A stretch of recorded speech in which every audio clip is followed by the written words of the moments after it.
Sur RMC et on accueille tout de suite ceux qui veulent témoigner ce matin et réagir notamment à cette tribune, cette nouvelle tribune, vous le savez, qui a donc été publiée par Valeurs Actuelles. Ce ne sont plus des militaires à la retraite qui la signent, mais des militaires de l'active. Et Guillaume est avec nous, bonjour. Vous nous avez appelé au 32-16 de Montauban. Soyez le bienvenu ce matin, Guillaume. Vous êtes ancien militaire et vous avez signé cette tribune?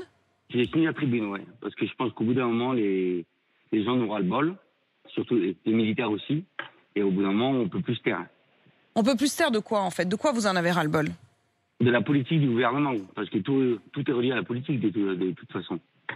Quand vous entendez dans cette tribune, nous y avons vu de nos yeux les banlieues abandonnées, les accommodements avec la délinquance, nos aînés, vous le dites en référence à la première tribune signée par les généraux, ont raison sur le fond de leur texte, c'est-à-dire sur la question donc du délitement. Cette tribune, elle parle d'un effondrement, de chaos et de violence à venir, et aussi d'une sorte d'insurrection civile.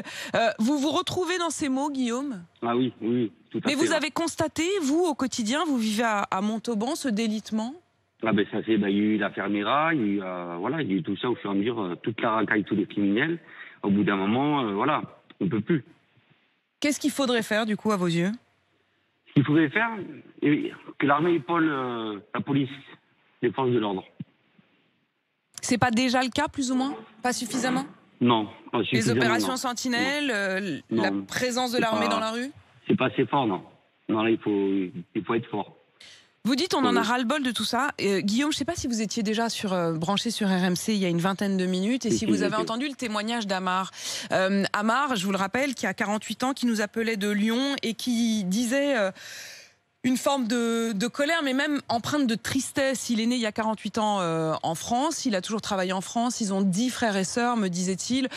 Parmi tous travaillent, il dit on a des infirmières, presque comme s'il avait besoin de se justifier et de dire à quel point il participait à l'effort de la France. Il a dit j'ai toujours payé mes impôts en France, il travaille de 4h du matin jusqu'à 19h et pour la première fois il dit j'ai le sentiment d'avoir été roulé par ce pays et je ne me sens plus vraiment accueilli ici, et pour la première fois il envisage de repartir dans le pays d'origine de ses parents, c'est-à-dire l'Algérie, alors qu'il a toujours vécu en France et qu'il s'est toujours senti français. Est-ce que, Guillaume, vous vous dites pas, voilà à quoi on en arrive, c'est-à-dire à finalement monter aussi les Français les uns contre les autres et à faire en sorte que Amar ne se sente plus chez lui en France? Mais si, justement, c'est triste. C'est triste pour Amar, puisqu'il a servi. C'est triste pour ses anciens, pour nos anciens, d'en venir là, en fait, de partir. Mais vous vous sentez pas une responsabilité quand vous signez cette tribune? Amar, il se sent menacé aujourd'hui? Oui, mais bon. Après, c'est quelle solution? Il n'y a plus de solution. Donc tant pis pour Amar. Eh bien, tant pis pour Amar, mais après, je lui dis, voilà, j'ai envie de lui dire, il ne faut pas partir. Il faut pas fuir le pays. Bah oui, mais enfin, c'est lui qui se sent mis dehors. Hein. Oui, mais non.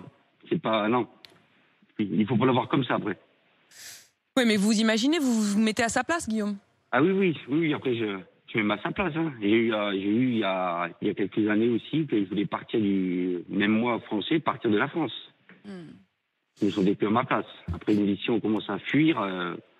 Espérons qu'on trouvera un moyen juste de trouver une forme de réconciliation. Merci en tout cas, Guillaume, d'avoir témoigné, justement, que chacun puisse s'exprimer sur RMC. Vous, Guillaume, qui dites avoir signé cette tribune, et puis Amar tout à l'heure, qui disait s'en sentir finalement la cible. Il est 6h45 sur RMC.